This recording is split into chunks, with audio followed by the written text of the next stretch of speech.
Captain William Hayes had served the royal family for 15 years, but nothing had prepared him for the quiet intensity he witnessed in Prince Alexander's eyes that autumn morning.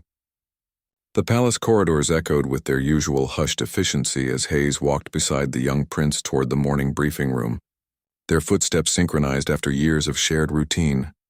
Prince Alexander, now 22, carried himself with a dignity that seemed to grow heavier each day. Hayes remembered when the prince was just a boy of 7, hiding behind his mother's silk gowns during state functions, his eyes wide with wonder at the grand ceremonies. Now those same eyes held depths that spoke of burdens far beyond his years. The morning sun streamed through the tall windows of Ravenshollow Palace, casting long shadows across the marble floors. Hayes noticed how the prince paused at each window they passed, his gaze lingering on the sprawling gardens below where common citizens had begun to gather. These gatherings had become more frequent lately, though the palace officials preferred to call them enthusiastic displays of loyalty rather than what they truly were, desperate pleas for help. The kingdom of Aldermore had been struggling for months. What started as economic uncertainty had grown into something much deeper. Families were losing their homes, children were going hungry, and the gap between the palace walls and the real world outside seemed to widen each day. Hayes had seen the reports that crossed the prince's desk, had watched Alexander's jaw tighten as he read each devastating statistic. "Captain," Prince Alexander said softly as they reached the briefing room doors, "do you ever wonder if we're doing enough?" Hayes had learned to read the nuances in the prince's voice over the years. This wasn't the casual question of a young royal seeking reassurance. This was something much more profound, a questioning that seemed to come from the very core of Alexander's being. "Your Highness has always shown great concern for the people," Hayes replied carefully, though he could see in Alexander's expression that diplomatic answers were no longer what the prince sought. Inside the briefing room, the usual collection of advisors and ministers waited with their leather portfolios and carefully prepared statements. Lord Pemberton, the king's chief advisor, stood near the head of the long oak table, his silver hair perfectly arranged and his expression one of practiced patience. These men had served the crown for decades, their loyalty unquestioned, their methods traditional. As Prince Alexander took his seat, Hayes positioned himself by the door, as protocol demanded. But his attention remained fixed on the prince, noting the way Alexander's fingers drummed silently against the table's edge, a habit that appeared only when the prince was deeply troubled. The briefing began with the usual reports: trade negotiations, diplomatic ceremonies, upcoming state visits. Each topic was presented with the same polished efficiency that had characterized royal business for generations. But Hayes could see that Prince Alexander was barely listening. The prince's attention kept drifting to the papers in front of him, not the official agenda, but personal notes he had been making in the margins of documents for weeks. When Lord Pemberton began discussing the temporary reduction in public welfare programs as a necessary economic measure, Hayes saw Prince Alexander's composure crack slightly. The prince's hand tightened around his pen, and for a moment, his carefully maintained royal demeanor wavered. "Lord Pemberton," Prince Alexander interrupted quietly, "have you visited the districts affected by these reductions?" The question hung in the air like morning mist. Lord Pemberton's eyebrows rose slightly, and the other advisors exchanged glances that Hayes had learned to interpret over the years. They were surprised, perhaps even concerned, by the prince's directness. "Your Highness, I receive comprehensive reports from our district supervisors," Lord Pemberton replied smoothly. "Direct visits are of course handled by appropriate administrative personnel." Prince Alexander nodded slowly, but Hayes could see something shifting in the prince's expression. It was subtle, a slight tightening around the eyes, a barely perceptible straightening of the shoulders. Hayes had witnessed this transformation before during the prince's military training, when Alexander would shift from uncertainty to absolute resolve in the space of a heartbeat. The meeting continued for another hour, but Hayes noticed that Prince Alexander spoke very little. Instead, the prince listened with an intensity that seemed to absorb every word, every pause, every carefully worded excuse for maintaining the status quo. When the advisors discussed managing public expectations and maintaining royal dignity during challenging times, Hayes saw the prince's jaw clench almost imperceptibly. As the meeting concluded and the advisors filed out, Chattering among themselves about luncheon plans and afternoon appointments, Prince Alexander remained seated. Hayes waited by the door, recognizing the signs of deep contemplation that had become increasingly common in recent weeks. "Captain Hayes," the prince said finally, not turning around. "My father built this kingdom on the principle that the crown serves the people, not the other way around." "Yes, Your Highness." King Edmund's legacy of service is well remembered. Prince Alexander stood slowly and walked to the large window overlooking the palace grounds.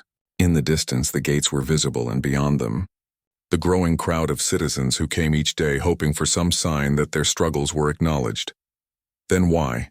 the prince asked, his voice barely above a whisper. "Do I feel as though we're failing them so completely?" Hayes had no answer that wouldn't cross the carefully maintained boundaries between servant and royal, between duty and personal conscience. But in that moment, watching Prince Alexander's silhouette against the morning light, Hayes realized that something fundamental was about to change in the kingdom of Aldermore, and he wasn't certain that either of them was prepared for what was coming. 3 days after the morning briefing, Captain Hayes found Prince Alexander in the palace library at dawn, surrounded by historical texts and economic reports that clearly weren't part of his official reading. The prince looked as though he hadn't slept, his usually immaculate appearance showing signs of a restless night spent in deep thought. "Your Highness," Hayes said softly, not wanting to startle the prince from his concentration, "shall I inform the kitchen staff you'll be taking breakfast here?" Prince Alexander looked up, his eyes reflecting a weariness that went beyond physical exhaustion. The books around him told a story of their own. Biographies of reformist leaders, accounts of kingdoms that had successfully navigated economic crises, and detailed analyses of social programs from neighboring realms. "Captain, sit with me for a moment," the prince said, gesturing to the chair across from him. It was an unusual request that would have raised eyebrows among the palace staff. But Hayes had long ago learned that Prince Alexander operated by his own code of ethics, one that often challenged traditional protocols. Hayes settled into the ornate chair, noting the particular book that lay open before the prince, a biography of Queen Isabella of Montrose, who had famously sold her personal jewelry collection to fund food programs during a devastating famine 3 generations ago. "I've been reading about leaders who made difficult choices," Prince Alexander said, his fingers tracing the edge of the page. "Not the decisions that history books celebrate with grand speeches and monuments, but the quiet ones that actually changed lives." The library around them felt heavy with centuries of accumulated wisdom, its tall shelves reaching toward a painted ceiling that depicted various royal achievements. But Hayes could see that Prince Alexander wasn't looking at those glorious murals. His attention was focused entirely on the words before him, on stories of sacrifice and service that rarely made it into official royal chronicles. "Queen Isabella's ministers advised against her actions," the prince continued. "They told her it would diminish the crown's prestige, that it would set a dangerous precedent. But she did it anyway because she understood something they didn't." Hayes waited, recognizing that the prince was working through something profound, something that would shape not just this conversation but potentially the entire future of the kingdom. She understood that true royal dignity comes from serving the people, not from maintaining distance from their struggles. Prince Alexander said, closing the book gently. "My father taught me that, but I'm beginning to realize that knowing it and truly living it are very different things." The morning light grew stronger as they sat in the library's peaceful atmosphere. Hayes could hear the distant sounds of palace life beginning, servants preparing for the day, guards changing shifts, the subtle rhythm of a royal household in motion. But here, in this moment, it felt as though the entire world had narrowed to just the two of them and the weight of the decisions that lay ahead. "Captain, in your years of service, have you ever witnessed a moment when everything changed? When someone chose to act despite knowing it would alter everything they had known?" Hayes thought carefully before responding. He had indeed witnessed such moments, but they had always been in military situations, life or death decisions made in the heat of battle. This felt different, quieter, but somehow more significant. "During the border conflicts 5 years ago, Your Highness, I saw your father choose to negotiate rather than retaliate, even when his generals urged military action. It wasn't a popular decision among the court, but it saved thousands of lives." Prince Alexander nodded thoughtfully. "Yes, I remember. The advisors called it a sign of weakness. The people called it wisdom. Over the following hours, Hayes watched as Prince Alexander seemed to transform before his eyes. The uncertainty that had marked the prince's demeanor in recent weeks was gradually being replaced by something else. Not the rash confidence of youth, but the quiet determination of someone who had finally found his path. They were interrupted by Lord Pemberton, who appeared at the library door with his usual collection of morning correspondence and a barely concealed expression of disapproval at finding the prince engaged in what he clearly considered improper reading.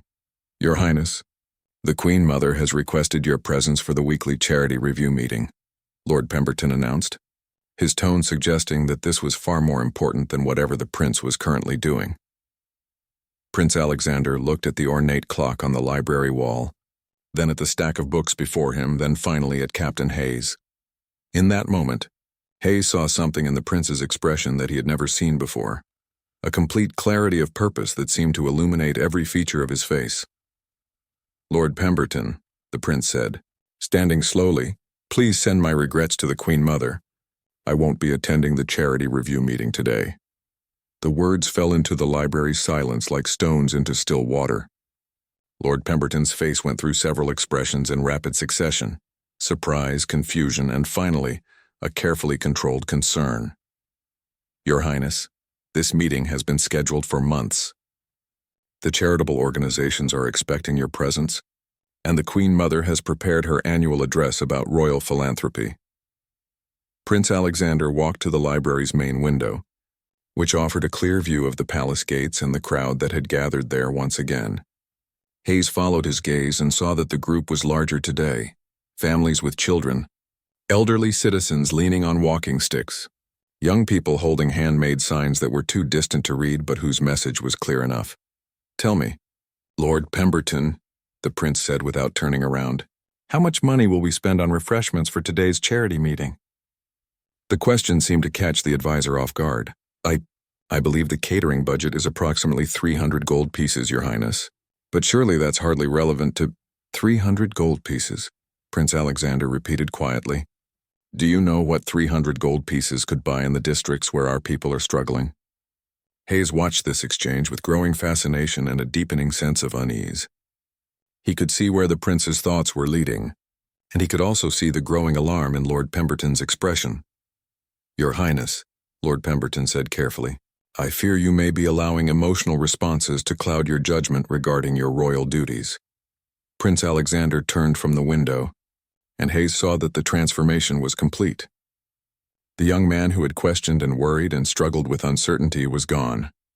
In his place stood someone Hayes barely recognized, someone who had found not just his voice, but his calling. "Lord Pemberton," Prince Alexander said with a quiet authority that filled the entire library, "I believe my judgment has never been clearer." The next morning brought chaos to Ravenshollow Palace, though it was the quiet kind of chaos that royal households had perfected over centuries.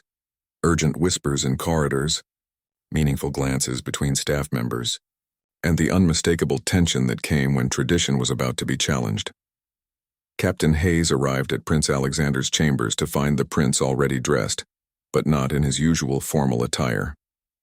Instead, Alexander wore simple traveling clothes, dark trousers, a plain white shirt, and a brown leather jacket that Hayes recognized from the prince's university days. The ornate ceremonial sword that typically hung at Alexander's side had been replaced by a simple blade that looked far more practical than decorative. "Your Highness," Hayes said carefully, "your schedule shows a meeting with the agricultural minister at 10, followed by the ceremony for the new hospital wing dedication." Prince Alexander was examining himself in the mirror, but Hayes could see that he wasn't checking his appearance in the usual sense. The prince seemed to be looking at someone he was just beginning to recognize, someone who existed outside the constraints of royal protocol and expectation. "Captain, I need you to cancel all my appointments for today," the prince said, turning away from the mirror, "and possibly for several days after that." The words sent a chill through Hayes that had nothing to do with the autumn air drifting through the chamber windows. In 15 years of service, he had never heard Prince Alexander speak with such finality about abandoning his royal duties. "Your Highness, may I ask where you're planning to go?" Prince Alexander walked to his writing desk and picked up a leather portfolio, that Hayes had seen him working on late into the previous evening. The portfolio was thick with documents, maps, and what appeared to be personal correspondence. "I'm going to visit the districts that our welfare reductions have affected most severely," the prince said. "I'm going to see what our policies actually mean when they leave these palace walls and enter the real world." Hayes felt his stomach drop. Such a journey would be unprecedented, dangerous, and would likely cause a political crisis that could reverberate throughout the entire kingdom. Royal visits were carefully planned affairs involving weeks of preparation, security assessments, and diplomatic protocols. What the prince was proposing sounded more like the actions of a revolutionary than a member of the royal family. "Your Highness, such a visit would require extensive planning and coordination with the security services. The districts you're referring to have experienced significant civil unrest in recent weeks." Prince Alexander nodded, but his expression showed no sign of reconsidering. If anything, Hayes's concerns seemed to strengthen his resolve. "Exactly, Captain. Which is why I need to see them as they really are, not as they would be after weeks of preparation and sanitization for a royal visit." Before Hayes could respond, a sharp knock at the chamber door announced the arrival of Lord Pemberton, whose face showed signs of the sleepless night he had undoubtedly spent trying to understand the prince's behavior from the previous day. Behind him stood Sir Marcus Thornton, the head of palace security, whose presence suggested that news of the prince's plans had already begun to spread. "Your Highness," Lord Pemberton began without preamble, "I understand you've expressed interest in visiting some of the outer districts. While such concern for your future subjects is admirable, I must stress that proper channels exist for gathering information about conditions throughout the kingdom."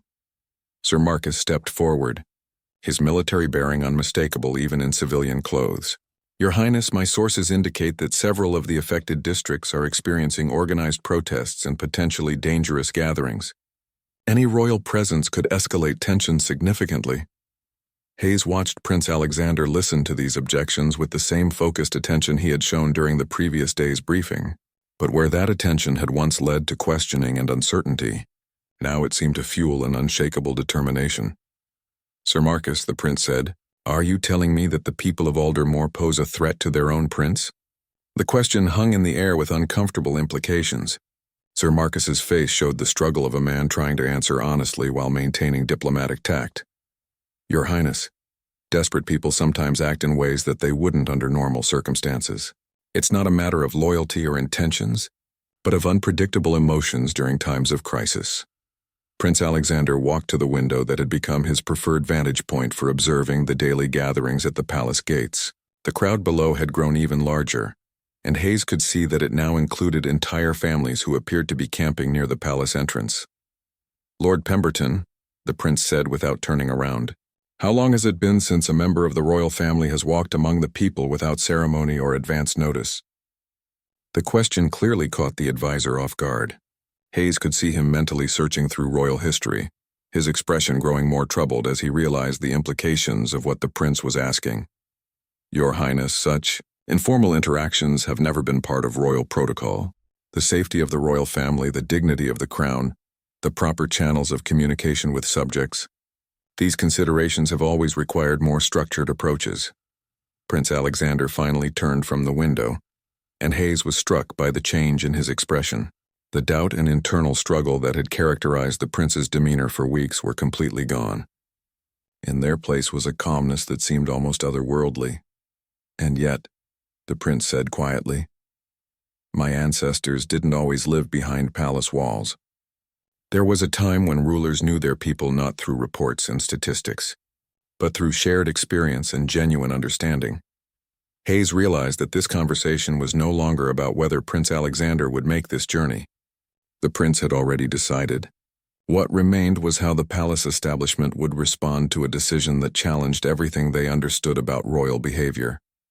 "Your Highness," Sir Marcus said with growing urgency, "I cannot in good conscience allow you to undertake such a journey without proper security arrangements. The risks are simply too great." Prince Alexander smiled for the first time in days, but it wasn't the diplomatic smile that Hayes had seen in countless public appearances. This was something more personal, more genuine, and somehow more alarming. "Sir Marcus," the prince said, "I'm not asking for your permission." The words fell into the chamber like a declaration of independence, and Hayes felt the ground beneath his feet shift in ways that went far beyond the immediate conversation. Prince Alexander was no longer requesting or negotiating or seeking advice. He was announcing a decision that would change everything, and Hayes realized with growing certainty that his own role in this story was about to become far more complicated than he had ever imagined. By midday, Prince Alexander had left Ravenshollow Palace through the servants' entrance, carrying nothing but his leather portfolio and wearing clothes that would help him blend into any crowd. Captain Hayes followed at a discreet distance, his own uniform replaced by civilian clothing, and his mind racing with the implications of what they were doing. The prince had insisted on traveling alone, but Hayes's duty to protect the royal family superseded any direct orders to the contrary. If Prince Alexander was determined to walk among the people without ceremony or security, then Hayes would ensure that someone was watching over him, even if that someone had to remain invisible.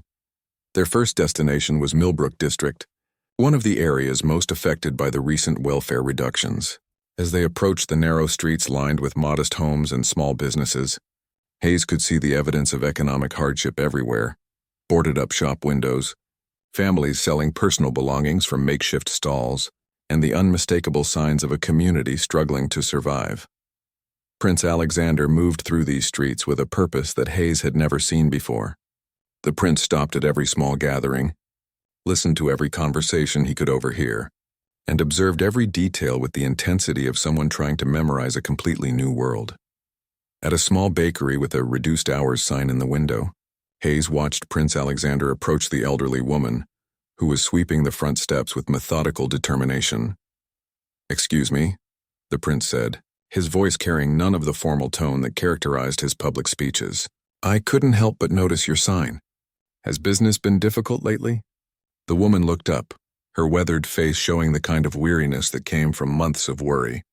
She studied the prince's face for a moment, and Hayes held his breath, wondering if she would recognize the young man whose portrait hung in government buildings throughout the kingdom. "Difficult doesn't begin to cover it." "Young man," she said, returning to her sweeping, "when people can't afford bread, a bakery becomes just another empty building." Prince Alexander nodded thoughtfully. "Have the recent changes in government assistance affected your customers significantly?" The woman paused in her sweeping and looked at the prince with sharper attention. "You ask questions like someone who doesn't have to worry about where his next meal is coming from. Are you a government inspector? Because if you are, you can see for yourself what your policies have accomplished." Hayes could see Prince Alexander absorb the woman's words with an intensity that went beyond mere listening. The prince was experiencing something that no amount of reports or briefings could have prepared him for: the direct, unfiltered reality of how royal decisions affected actual lives. "I'm not an inspector," the prince said quietly. "I'm just someone trying to understand what's really happening in our kingdom."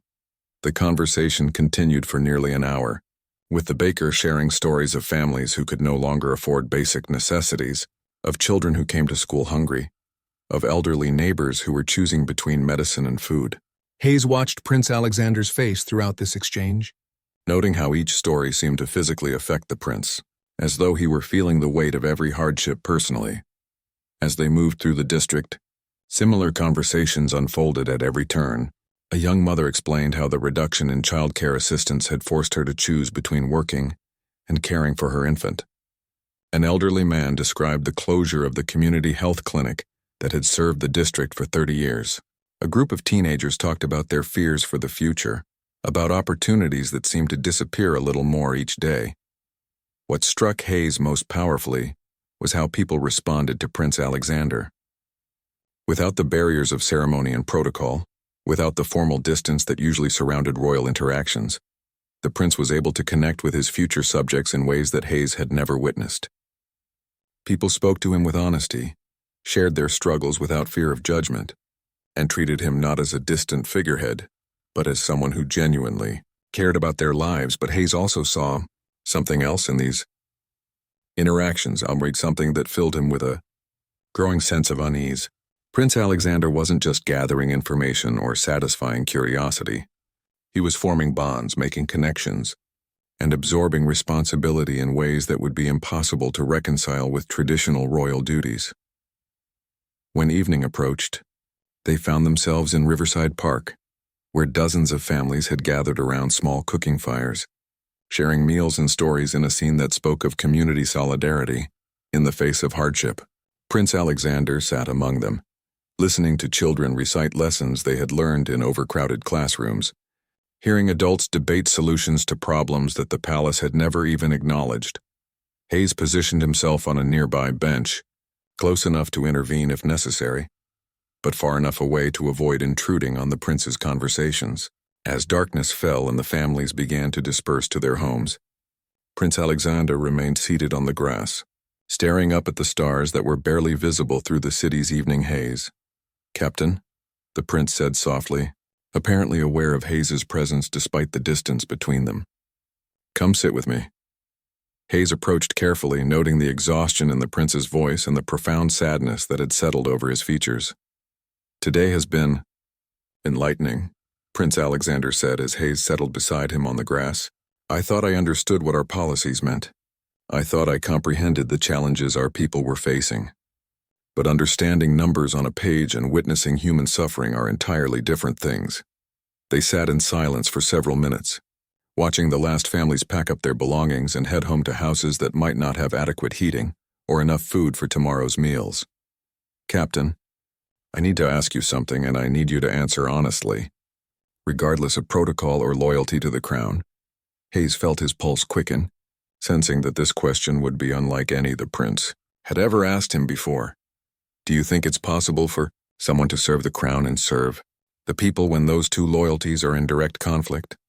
The question hung between them in the evening air, heavy with implications that Hayes was afraid to explore. But as he looked at Prince Alexander's face in the dim light from the distant street lamps, he realized that this wasn't a theoretical discussion. The prince was asking about a choice he was already in the process of making. "Your Highness," Hayes said carefully, "I think the greatest leaders in history have been those who found ways to make serving the people and serving the crown the same thing." Prince Alexander nodded slowly, but his expression suggested that he was contemplating a path where such unity might not be possible.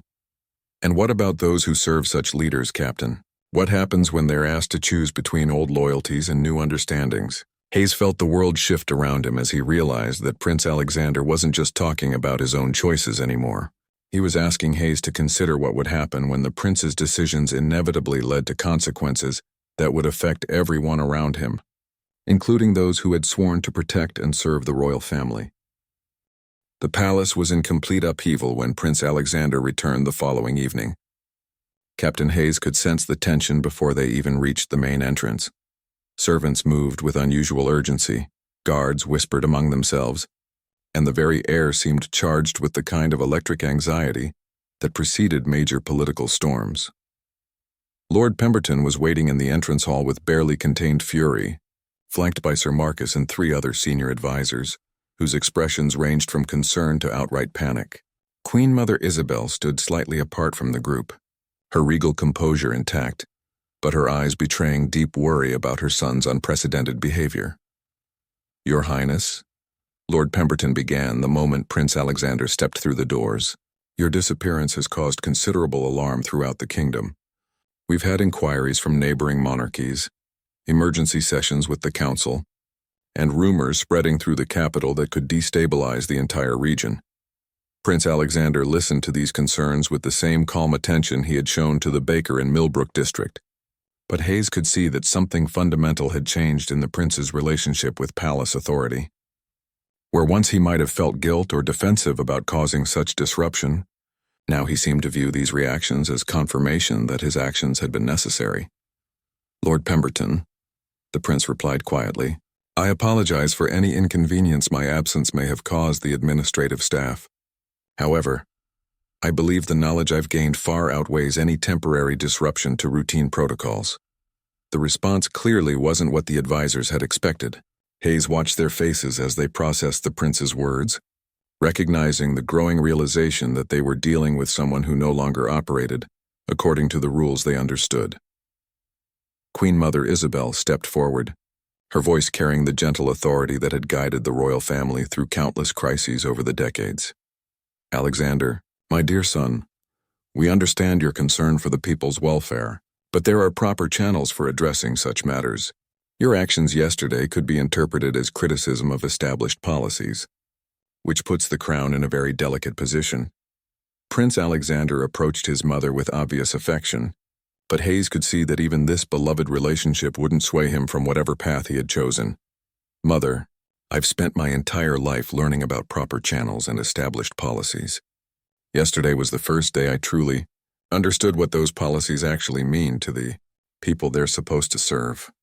The conversation that followed was unlike any Hayes had witnessed. In his years of service, Prince Alexander described his experiences in the districts with a passion and clarity that seemed to transform the very atmosphere of the palace entrance hall. He spoke of specific families, individual struggles, and the cumulative weight of decisions made in comfortable rooms by people who would never experience their consequences. But as the prince spoke, Hayes could see the growing alarm in the advisors' faces. What Prince Alexander was describing wasn't just concern for his future subjects, it was a fundamental challenge to the way the kingdom had been governed for generations. Your Highness, Sir Marcus interrupted carefully, while your observations are certainly noteworthy, we must consider the broader implications of unconventional royal behavior. The stability of the monarchy depends on maintaining certain traditions and expectations. Prince Alexander turned to face Sir Marcus directly, and Hayes saw in that moment the complete transformation that had taken place over the past few days. The young man who had once sought approval and guidance from these advisors was gone, replaced by someone who had found his own source of authority. Sir Marcus, tell me honestly, do you believe the monarchy's stability is more important than the people's welfare? The question created an uncomfortable silence that stretched through the entrance hall like a physical presence. Hayes realized that Prince Alexander had just asked something that no royal was supposed to ask, had challenged an assumption so fundamental that even considering it felt revolutionary. Your Highness, Lord Pemberton said with growing urgency, such questions create false dichotomies. The monarchy exists to serve the people's welfare. Our established systems and protocols exist precisely to ensure effective governance. Prince Alexander nodded thoughtfully, but his expression suggested that he was no longer convinced by such explanations. Then explain to me, Lord Pemberton, how reducing assistance to families who can't afford food serves their welfare. Explain how closing community health clinics serves the people's needs. Help me understand how maintaining royal dignity while children go hungry serves anyone except our own comfort. Hayes watched this exchange with a growing sense of dread. He could see where this conversation was leading, could anticipate the choice that Prince Alexander was moving toward, and could recognize the impossibility of reconciling the prince's new convictions with his royal obligations. Over the following hour, the discussion continued with increasing intensity. The advisors presented every argument they could muster: tradition, stability, the complexities of governance, the dangers of emotional decision-making. Prince Alexander listened to each point with respectful attention, but his responses made it clear that these considerations no longer carried the weight they once had. Finally, Queen Mother Isabel asked the question that everyone in the hall had been avoiding. Alexander, what exactly are you proposing to do with these insights you've gained? Prince Alexander was quiet for a long moment, and Hayes could see him weighing his words carefully. When he finally spoke, his voice carried a finality that sent chills through everyone present. I'm proposing to liquidate my personal assets, my inheritance, my private holdings, everything that belongs to me individually, rather than to the crown, and use those resources to establish emergency assistance, programs for the affected districts. The silence that followed this announcement was absolute. Hayes felt as though the very foundations of Ravenshollow Palace were shifting beneath his feet. What Prince Alexander was proposing wasn't just charity or political reform. It was a fundamental rejection of the privilege and distance that defined royal life. Furthermore, the prince continued, I intend to spend my time working directly with relief organizations, rather than attending ceremonial functions. The people need action, not symbols. Lord Pemberton's face had gone completely pale. Your Highness, such actions would be unprecedented. They would raise questions about the crown's stability, about your fitness for eventual rule, about the very nature of royal authority. Prince Alexander met the advisor's gaze with unwavering calm. Then perhaps it's time those questions were raised. Lord Pemberton. Hayes realized in that moment that he was witnessing the end of one era and the beginning of something entirely unknown. Prince Alexander had made his choice and nothing would ever be the same again. The only question that remained was how many people would be able to follow him into this uncertain new territory, and how many would be forced to choose between old loyalties and new realities. The weeks that followed Prince Alexander's announcement brought a transformation to Ravenshollow Palace that no one could have anticipated. Captain Hayes watched with growing amazement and deepening concern as the prince systematically dismantled the traditional barriers between royal life and public service. Within days, Prince Alexander had begun the complex process of liquidating his personal assets. Priceless artworks that had hung in his private chambers for years were quietly sold to collectors. Ancestral jewelry pieces were auctioned through discreet channels. The prince's collection of rare books, his custom-made wardrobe, even his personal horses. Everything was converted to resources that could be directed toward the emergency assistance programs he had envisioned. Hayes found his own role changing in ways that challenged every aspect of his training and experience. Instead of escorting the prince to diplomatic ceremonies and state functions, he now accompanied Alexander to meetings with social workers, community organizers, and relief coordinators. Instead of standing guard during formal palace receptions, Hayes found himself providing security during food distribution events in the same districts they had visited weeks earlier. The transformation in Prince Alexander was remarkable to witness. The uncertainty and internal struggle that had characterized his demeanor for months had been replaced by an energy and focus that seemed to grow stronger each day. Hayes watched the prince work 18-hour days without complaint, saw him absorb the details of social service administration with the same intensity he had once applied to diplomatic protocols, and witnessed him form genuine relationships with people who had never expected to interact directly with royalty. But Hayes also saw the toll these changes were taking on everyone around the prince. Palace staff members whispered among themselves about the unprecedented nature of the situation. Foreign diplomats expressed confusion about protocol when dealing with a royal who spent more time in community centers than in throne rooms. The traditional structure of royal life, which had provided stability and predictability for generations, was being systematically dismantled.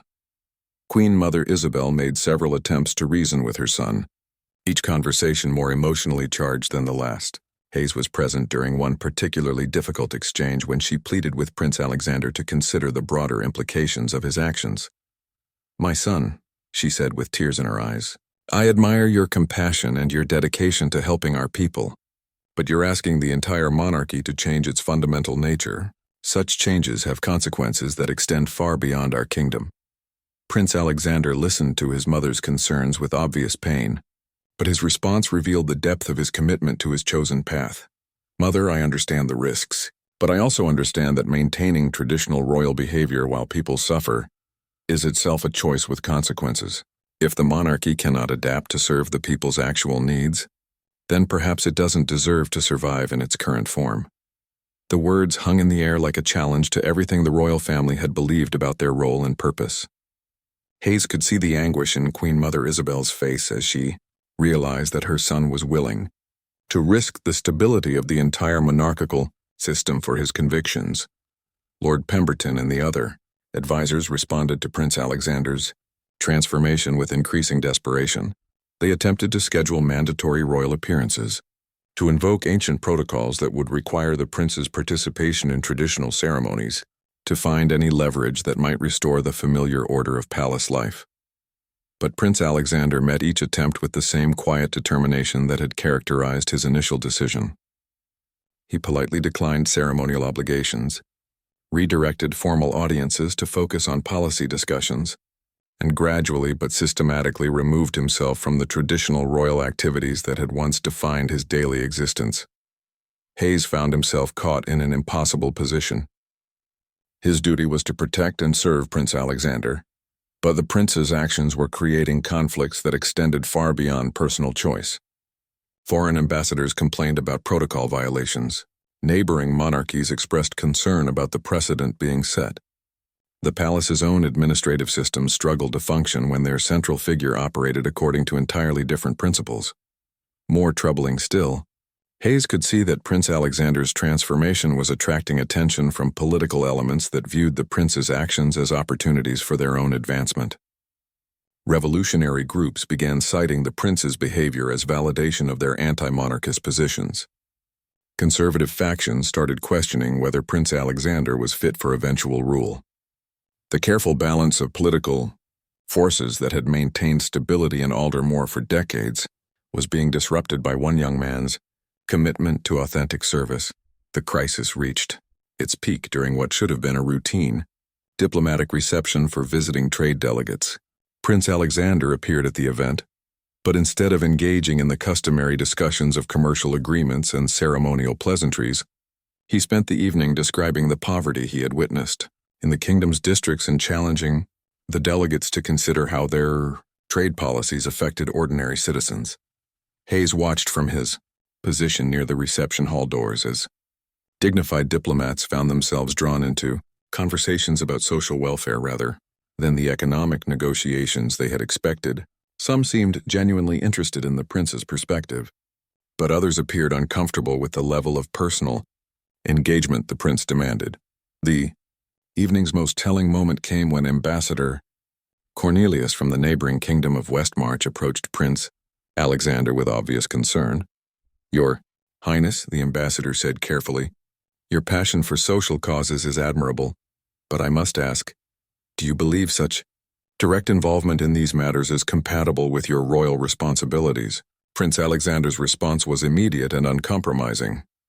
"Ambassador Cornelius, I believe that avoiding direct involvement in the people's welfare is incompatible with royal responsibility." Hayes could see the shock in the ambassador's face as he processed this reversal of traditional royal priorities. The conversation that followed made it clear that Prince Alexander was no longer operating according to the diplomatic assumptions that had governed international relations for generations. As the reception concluded and the delegates departed with expressions ranging from confusion to concern, Hayes realized that the situation had moved beyond questions of personal choice or even royal reform. Prince Alexander's actions were challenging the fundamental assumptions underlying monarchical government, and the consequences of that challenge would inevitably affect everyone connected to the royal family. That night, as Hayes performed his final security check of the prince's chambers, he found Alexander still awake, reviewing reports from the relief programs that had been established with his liquidated assets. The prince looked up as Hayes entered, and for the first time in weeks, his expression showed awareness of the broader implications of his choices. "Captain," Prince Alexander said quietly, "I know that my decisions have put you in an impossible position. I want you to know that I understand if your loyalty to the crown requires you to make choices that differ from supporting my personal actions." The words struck Hayes like a physical blow. In all his years of service, he had never imagined a situation where loyalty to the crown and loyalty to the prince might be in conflict. But as he looked at Prince Alexander's face in the lamplight, Hayes realized that such a conflict was exactly what had emerged, and that resolving it would require decisions that would change his life, as fundamentally as the prince's choices had changed the kingdom. The final confrontation came on a gray morning in late autumn, exactly 2 months after Prince Alexander had first walked among his people in Millbrook District. Captain Hayes arrived at the palace to find it surrounded by crowds unlike any he had seen in his 15 years of service. Not angry protesters or desperate petitioners, but thousands of citizens who had come to show their support for the prince's unprecedented actions. The relief programs established with Prince Alexander's liquidated assets had already begun to make tangible differences in the affected districts. Food distribution centers were operating in former royal stables that the prince had donated. Medical clinics had been established in buildings purchased with proceeds from his art collection. Children who had been going hungry were now receiving daily meals funded by the sale of centuries-old royal treasures. But the success of these programs had only intensified the political crisis surrounding Prince Alexander's choices. Foreign governments had begun expressing formal concerns about the stability of Aldermore's monarchy. Conservative elements within the kingdom were openly questioning whether the prince was mentally fit for eventual rule. Revolutionary groups were using his actions to argue that the entire monarchical system should be abolished. Hayes found Prince Alexander in the same library where this transformation had begun, But now the room was filled with social workers, community organizers, and citizens who had come to discuss expanding the relief efforts. The prince sat at the head of a long table, no longer surrounded by advisors and ministers, but by people whose hands showed the calluses of real work and whose faces reflected the genuine hope that his actions had inspired. As Hayes watched Prince Alexander interact with these individuals, listening to their suggestions with genuine respect, incorporating their insights into policy decisions, treating their expertise as equal to any aristocratic counsel, he realized that the prince had found something in this work that palace life had never provided. Alexander had discovered authentic purpose, real connection, and the kind of meaningful service that transcended ceremonial obligation.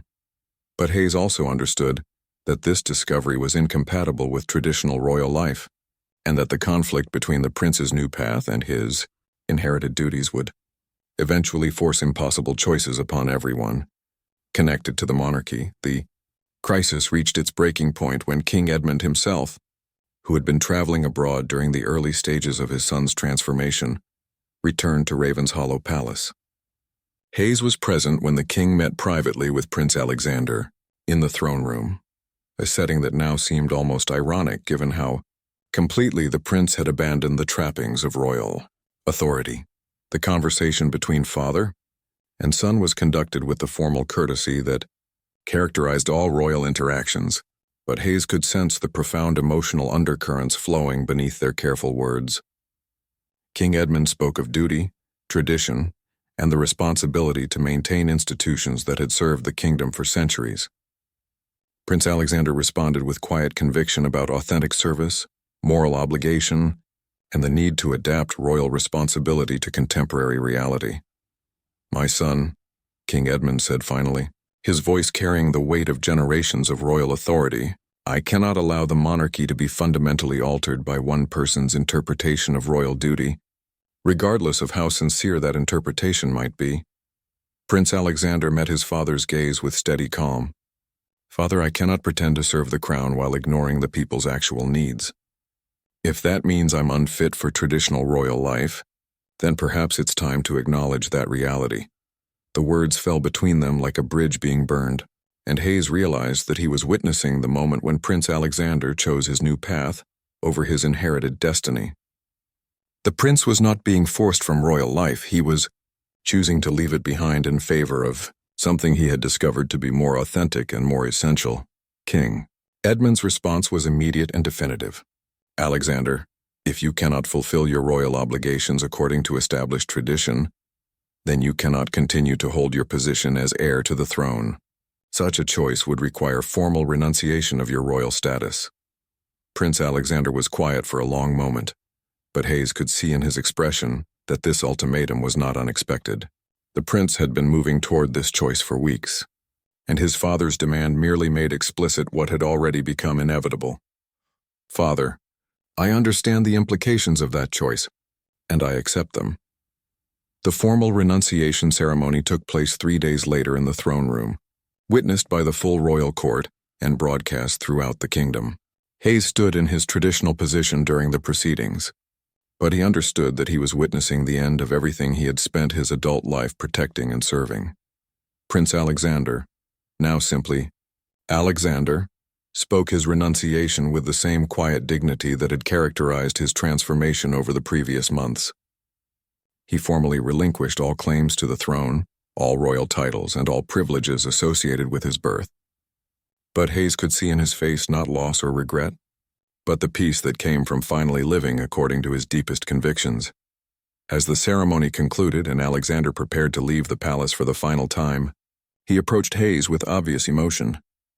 "Captain," Alexander said, extending his hand in a gesture that transcended their former relationship of service and hierarchy, "I want to thank you for your loyalty and protection during these difficult months. I know that my choices have put you in an impossible position." Hayes looked into the face of the young man he had served and protected for so many years, seeing now not a prince who had abandoned his duty, but a person who had found the courage to choose authentic service over comfortable privilege. "Your Highness," Hayes said, and then corrected himself with a slight smile. "Alexander, you have shown me what real courage looks like. It has been an honor to witness your transformation." But as Alexander departed from Ravenshollow Palace to begin his new life as a private citizen dedicated to social service, Hayes remained behind, facing the reality that his own role had been fundamentally altered by everything that had transpired. The new heir to the throne was Alexander's younger brother, Prince William, a capable young man who would undoubtedly serve the crown with traditional dignity and appropriate distance from controversial social causes. The palace would return to established protocols, familiar ceremonies, and the comfortable predictability of conventional royal life. But Hayes found that he could no longer serve that system with the same conviction he had once possessed. Alexander's choices had shown him a different vision of service, one that prioritized authentic connection over ceremonial distance, genuine impact over symbolic gesture, and moral conviction over institutional loyalty. 3 weeks after Alexander's departure, Captain Hayes submitted his resignation to King Edmund, explaining simply that recent events had led him to reconsider his own understanding of service and duty. He could no longer protect a system that seemed designed to prevent exactly the kind of authentic leadership that Alexander had demonstrated. The king accepted Hayes's resignation with polite regret, and Hayes left Ravenshollow Palace after 15 years of service, carrying with him the knowledge that he had witnessed something extraordinary. A young man's silent yet strong decision to choose authentic service over inherited privilege, and the transformation that such a choice could create in everyone touched by its influence. Years later, Hayes would often think about Alexander's quiet revolution and its lasting impact. The former prince continued his work among the people, establishing programs that served as models for social reform throughout the kingdom. His actions had challenged assumptions about leadership, service, and the relationship between authority and authentic purpose that influenced policy discussions for generations, and Hayes himself found new purpose in supporting the kinds of community organizations that Alexander had championed, discovering that real service often required the courage to step away from traditional roles and embrace possibilities that could only be achieved by choosing conscience over comfort, authentic connection over ceremonial distance, and moral conviction over institutional preservation.